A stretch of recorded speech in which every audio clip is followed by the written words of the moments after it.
Bantay sarado ng mga pulis si dating Bamban Tarlac Mayor Alice Guo sa Camp Crame. Pinuna naman ni Senator Win Gatchalian ang pakikipag-selfie ng ilang opisyal ng gobyerno sa dating alkalde. Nasa frontline ng balitang yan si Gary De Leon. Nananatili pa rin sa custodial facility ng Philippine National Police sa Camp Crame si dating Bamban Tarlac Mayor Alice Guo.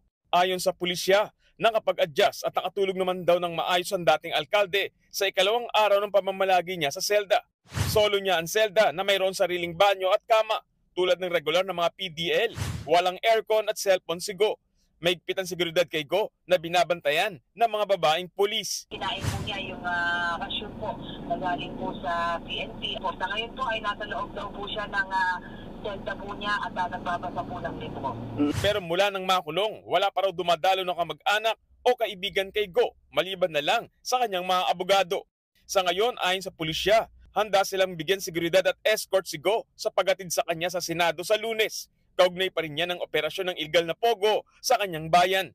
Matapos ang pagdinig, ibabalik sa custodial facility si Guo dahil ito raw ang utos ng korte sa Capas Tarlac. Ang nakalagay lang naman po doon sa court order na inisyu po ng RTC Branch 109 ay ihatid po ng PNP po doon para makapag-attend po ng hearing po.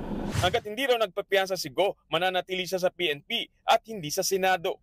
Pero ayon kay Senator Win Gatchalian, dapat sa Senado talaga makulong si Guo. Dahil ang Senado ang unang naglabas ng arrest order at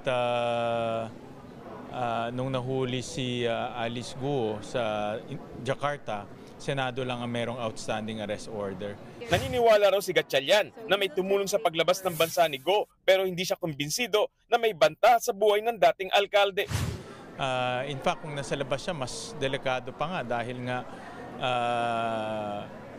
hindi naman niya kabisado yung ibang lugar. No? Kaya conflicting yung kanyang statement na may banta dito, lumabas siya, tapos bumalik siya dito, may banta pa rin.